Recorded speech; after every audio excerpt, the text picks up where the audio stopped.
राधे राधे, हर हर महादेव, जय श्री कृष्ण, जय हो पितृदेव की।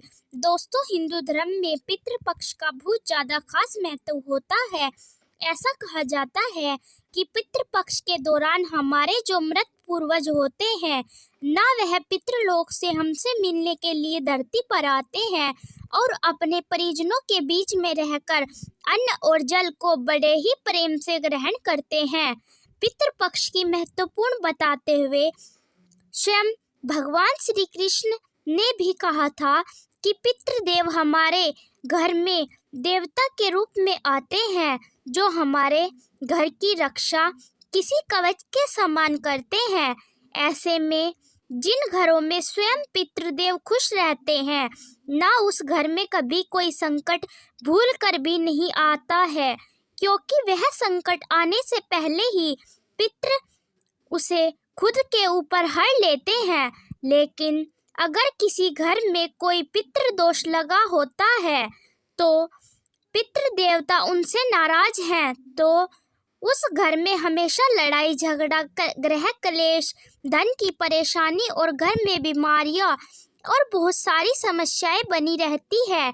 ऐसे में घर के कुछ भी मंगल नहीं होता। और यह जो पितृपक्ष के 16 दिन होते हैं ना, वह अपने पितरों को खुश करने के लिए ही होते हैं। इस पितृपक्ष में हर व्यक्ति अपने पितरों को बड़ी ही आसानी से खुश कर सकता है। लेकिन आपको कैसे पता लग सकता है कि आपके घर में पितृ दोष है या नहीं? तो दोस्तों, आज की इस वीडियो में हम इसी विषय के बारे में बताएंगे।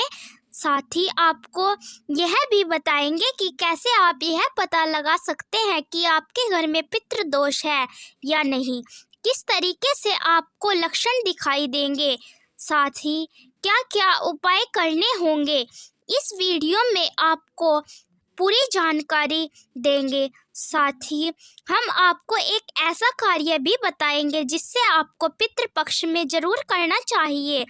अगर यह कार्य नहीं करते हैं तो आपके पितृ देवता आपसे बहुत ज़्यादा नाराज़ हो जाते हैं, जिस वजह से आपके घर में कंगाली छा जाती है और आपके घर परिवार में संकट आ जाता है। आपके जीवन में खुशियाँ को किसी की नज़र लग जाती है। दोस्तों, सबसे पहले हम आपको बता दें कि जो भी जानकारी हम आपको बताने वाले हैं, इसका उल्लेख शिव पुराण में बड़े ही विस्तार से किया गया है।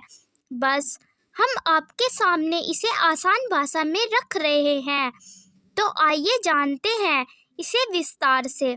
दोस्तों, श्राद्ध पक्ष यानी जो यह पितृपक्ष की जब शुरुआत होती है, तो जो भी हमारे पितृ देवता होते हैं और या फिर जो हमारे पितृ होते हैं, उन्हें हम पूर्वज भी कहते हैं। इन्हें पितृलोक से मृत्युलोक में भेजा जाता है और यह सर्वप्रथम हमारे घर में ही आते हैं। तो जो यह श्राद्ध पक्ष की शुरुआत हो रही है वह 17 सितंबर यानी मंगलवार से हो रही है और इसका समापन 2 अक्टूबर को हो जाएगा। और इसी बीच में आपको सारी तिथियों आ जाएंगी, जैसे द्वितीय, तृतीय, चतुर्थी, पंचमी, प्रदोष, एकादशी, सब कुछ आ जाएगा। ऐसे में जिन दिनों में आपके पितृ इस दुनिया को छोड़कर गए थे ना, उसी दिन पर आपको बड़े ही सच्ची श्रद्धा से श्राद्ध करना है। अगर आपको तिथियों का पता नहीं तो आप इसे अमावस्या के दिन भी कर सकते हैं। तो इन सब में सबसे पहले हम आपको बताएंगे कि इन 16 दिनों में ऐसी कौन सी गलतियां होती हैं जो हमें नहीं करनी चाहिए और कौन से उपाय हैं जो आपको अवश्य ही करने चाहिए, जिससे आपके पितृ देवता आपसे खुश रहेंगे और आपके हर एक परिवार के सदस्यों की उन्नति होती रहेगी और आपके ऊपर पितरों का आशीर्वाद सदैव बना रहेगा। क्योंकि दोस्तों, यह पूरा खेल पितृ दोष का ही होता है। दोस्तों, आप सभी को बता दें कि पितृपक्ष के इन दिनों में कुछ खास कार्य करने की मनाही होती है, यानी वह कार्य पितृपक्ष में करने वर्जित माने जाते हैं। अगर आप गलती से भी इन कार्यों को कर देते हैं तो आपसे पितृ नाराज हो सकते हैं, जिससे आपको बुरे परिणामों का सामना करना पड़ सकता है और आपका जीवन दुर्भाग्य में बदल सकता है। दोस्तों, इस वीडियो में मैं आपको बताऊंगी कि पितृपक्ष का महत्व क्या है और पितृपक्ष में ऐसे कौन से कार्य भूलकर भी नहीं करना चाहिए। एक सरसों का साग। दोस्तों, पितृपक्ष के दिनों में सिर्फ मांसाहारी भोजन ही नहीं बल्कि कुछ शाकाहारी भोजन भी वर्जित रहता है, जैसे खीरा, सरसों का साग, चना इत्यादि। पितृपक्ष में इन चीज का सेवन अशुभ माना जाता है। अगर आप पितृपक्ष में इन चीजों का सेवन कर लेते हैं तो आपसे पितृ नाराज हो जाते हैं, जिससे आपको भौतिक सुखों की प्राप्ति नहीं होती।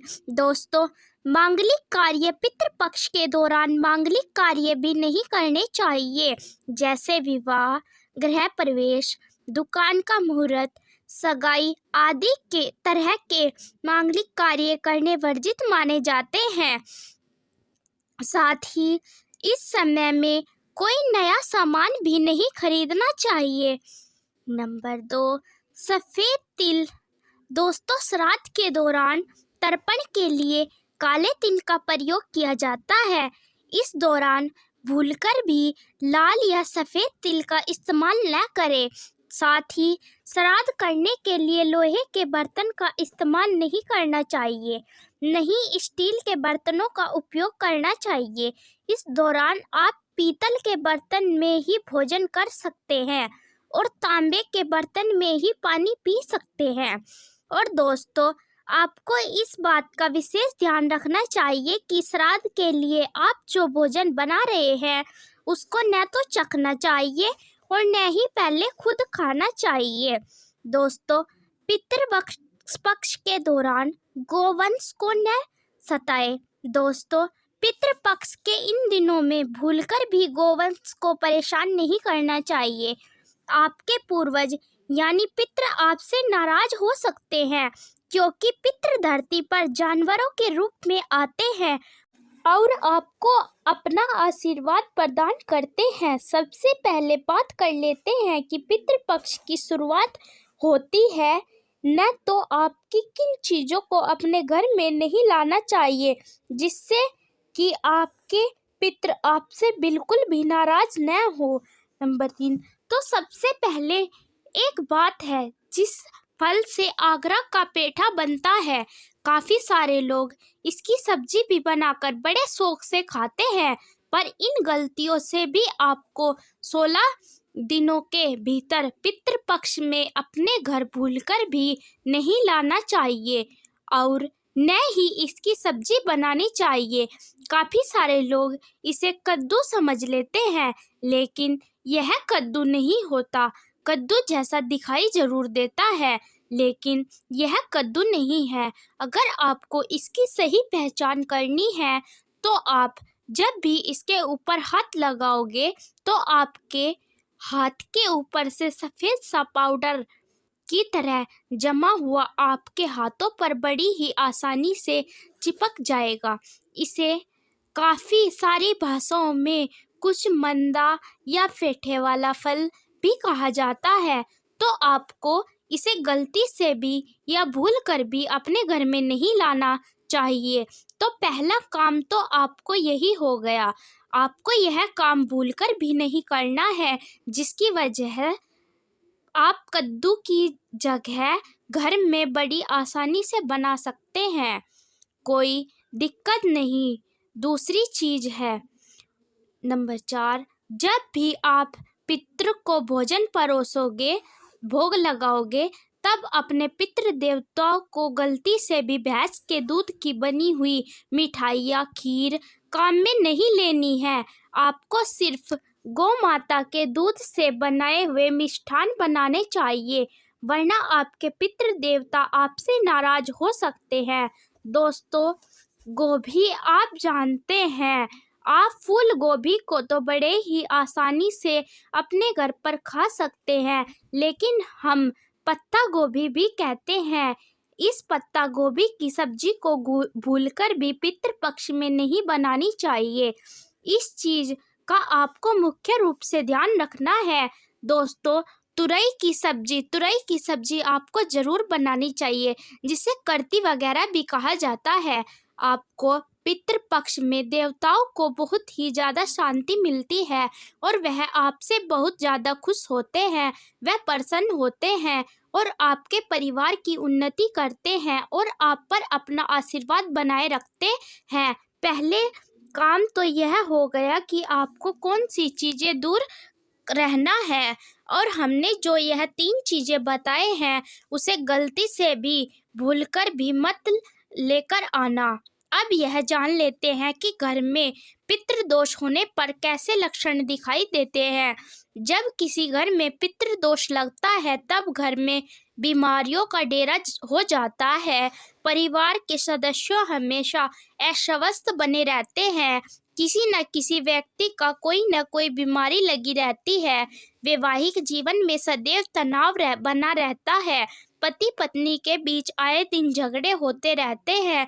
पति पत्नी के बीच में धीरे धीरे प्रेम खत्म हो जाता है। परिवार में एकता नहीं होती। अक्सर घर में लड़ाई झगड़ा होता रहता है। घर के सदस्यों को मानसिक शांति बिल्कुल भी नहीं मिलती है। बिना बात घर में लड़ाई झगड़ा हर सदस्य के बीच में रहते हैं। यह सब पितृदोष के लक्षण होते हैं। पितृदोष होने पर अक्सर विवाह या मांगलिक कार्यों में बाधाएं उत्पन्न हो जाती हैं। शादी में तमाम तरह की परेशानियां आना शुरू हो जाता है। कई बार तो शादी पक्की हो जाती है लेकिन वह टूट जाती है। वंश की वृद्धि न होना भी पितृपक्ष का दोष का बहुत बड़ा कारण होता है। ऐसे लाख जतन के बाद भी शादी के बाद संतान का सुख नहीं मिल पा रहा है। पितृदोष होने पर नौकरी बिजनेस में अक्सर हर व्यक्ति को घाटा देखने को मिलता है। कार्यस्थल पर आर्थिक के साथ साथ मानसिक परेशानियां भी व्यक्ति को झेलनी पड़ती है। यह सभी पितृदोष के बहुत ही मुख्य लक्षण होते हैं। आइए अब जानते हैं कि पितृदोष से छुटकारा पाने के लिए किन उपायों को करना चाहिए। अंत में हम आपको यह असरदार उपाय भी बताएंगे जिसका उल्लेख शिव पुराण में बड़े ही स्पष्ट शब्दों में बताया गया है, इसलिए वीडियो को पूरा जरूर देखना। अगर कभी अभी तक आपने वीडियो को लाइक नहीं किया तो वीडियो को लाइक करके चैनल को सब्सक्राइब करके पास वाली बेल आइकन को दबाकर कमेंट में बॉक्स में हर हर महादेव अवश्य लिख देना। अगर किसी व्यक्ति की कुंडली में पितृदोष बन रहा है तो ऐसे व्यक्ति को घर के दक्षिण दिशा की दीवार पर पितरों की फोटो लगानी चाहिए। साथ ही नियमित रूप से उनकी पूजा करके अनजाने में कई गलतियां के लिए उनसे प्रतिदिन क्षमा याचना भी करनी चाहिए। कहते हैं कि पितृदोष का प्रभाव धीरे धीरे कम होने लग जाता है। साथ ही पितृपक्ष में पूर्वजों का विधि विधान से तर्पण और श्राद्ध भी करना चाहिए। किसी ब्राह्मण को बुलाकर अपने घर पर ही भोजन कराना चाहिए और ब्राह्मण से श्राद्ध तर्पण भी करवाना चाहिए। पितरों को प्रसन्न करने के लिए पीपल या वट वृक्ष के नीचे किसी लोटे में गंगाजल लेकर उसमें काला तिल, दूध, अक्षत्र और फूल डालकर पीपल को अर्पित करते रहना चाहिए। कहते हैं कि इसे करने से आपके पितरों को बहुत ही शांति मिलती है और आपको शुभ आशीर्वाद देते हैं और आपसे बहुत ज़्यादा प्रसन्न होते हैं। पितृपक्ष में रोजाना घर में शाम के समय दक्षिण दिशा में तेल का दीपक लगाना चाहिए। ऐसा आप रोजाना भी कर सकते हैं। इससे पितृदोष समाप्त हो जाता है। पितृदोष से मुक्ति पाने के लिए आपके पितृपक्ष के 16 दिनों तक शिवलिंग पर नियमित रूप से जलाभिषेक करते रहना चाहिए। ऐसा करने से पितृदोष से बहुत ही आसानी से मुक्ति मिल जाती है।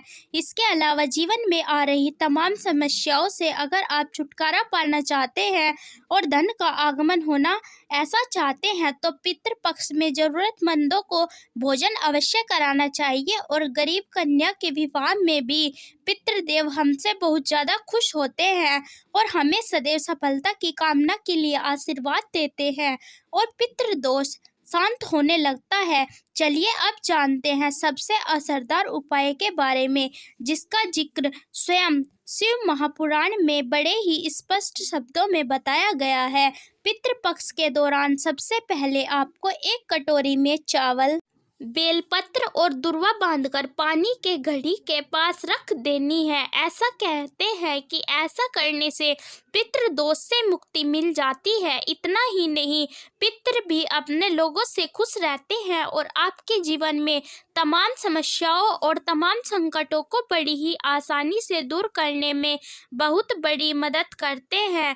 आप सोच रहे होंगे कि चावल की कटोरी को रखने के बाद उसका क्या करना चाहिए, तो आपको बता दे, 2-3 दिन बाद कटोरी में रखा हुआ बेलपत्र और दुर्वा शिवजी की शिवलिंग पर अर्पित कर देना चाहिए और चावलों को अपने घर में छिड़क देना चाहिए।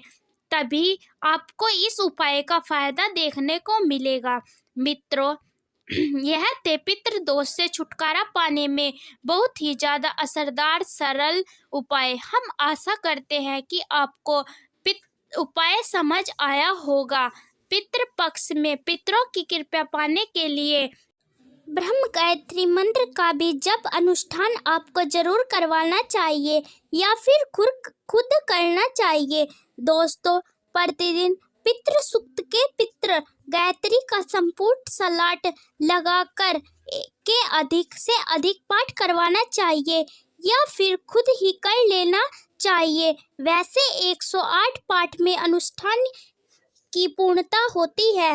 दोस्तों, यह थी आज की हमारी वीडियो पितृपक्ष से जुड़ी। अगर आपको इन पितृपक्ष के नियमों का पालन करोगे तो आप निश्चित ही आपके पितृ आपसे खुश होंगे और आपको ढेर सारा आशीर्वाद देकर जाएंगे और आपके जीवन में पितृदोष चल रहा है तो वह भी समाप्त हो जाएगा। दोस्तों, आज की वीडियो को यहीं पर समाप्त करेंगे। हमारी द्वारा दी गई जानकारी आपको अच्छी लगी और वीडियो पसंद आई तो वीडियो को लाइक करके चैनल को सब्सक्राइब, पास वाली बेल आइकन को अवश्य दबा देना ताकि आने वाली वीडियो का नोटिफिकेशन आपके पास अवश्य ही पहुंच सके। और इस वीडियो को अपने दोस्तों के पास ज़्यादा से ज़्यादा ज़रूर शेयर करना ताकि वह भी इस जानकारी से वंचित न रह पाए। अगर आप भी सच्चे हृदय से अपने पितरों से प्रेम करते हैं तो जय पितृदेव कमेंट बॉक्स में अवश्य लिखना।